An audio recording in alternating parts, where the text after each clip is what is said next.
Salam, hər vaxtınız xeyir olsun. Mən Abdüzəl Lakşin, insan psixologiyası metodisti. Bugünkü mövzumuz ondan ibarət olacaq ki, bəzən hər insanın şəxsi həyatında biriləri olur, münasibət qurmaq və s.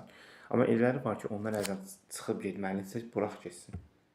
Əgər o qalacaqsa, bir söz deyəcəm sənə, sənin boyu yerə soxum, kül sənin başına.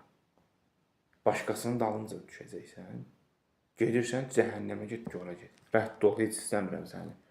Və hətta həmən insanlara mənfilərinə qarşı müsbət verildiyi təqdirdə arxayınçılıq yaranır. Vəssalam, sənə barmağımda fırladacam. Sən it olmuşsan kimisindən. Amma bəs sənin dırnaqarası qürurun var getdi. Və istənilən təqdirdə həmin mənfiyə müsbətlə cavab verilmiş insana daimi olaraq qarşı tərəfi kobudlamalar başlayır. Arxayınçılıq var axı. Bir şey olan kimi utan sənə ayıb olsun.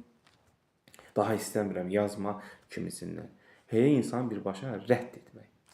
Ki, getsən. Lazım mı deyilsin? Sən də istəmirəm. Adam mı yoxdur münasibətə qurmağa? Sən kimsən? Sən heç kimsən. Və nəticə etibarıyla da arxayınçılıq bazası formalaşdığı təqdirdə artıq sən bu çevrədən qaça bilmirsən. Çünki onun verəcəyi istənilən cavab, yəni sən pissən, sən səhvsən, sən zəifsən, bunu sən götürəcəksən. Niyə? Çünki artıq o getdiyi təqdirdə bunu saxlanıb yolda. Və arxayınçılıq səni pis edər.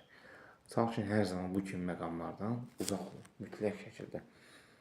Seanslarımız əyani və onlayn şəkildə davam edir. Qoşulmaq istəyənlər şəxsi mesaj bölməsinə məlumat verə bilər, yaxud suallar olduğu təqdirdə soruşa bilərlər.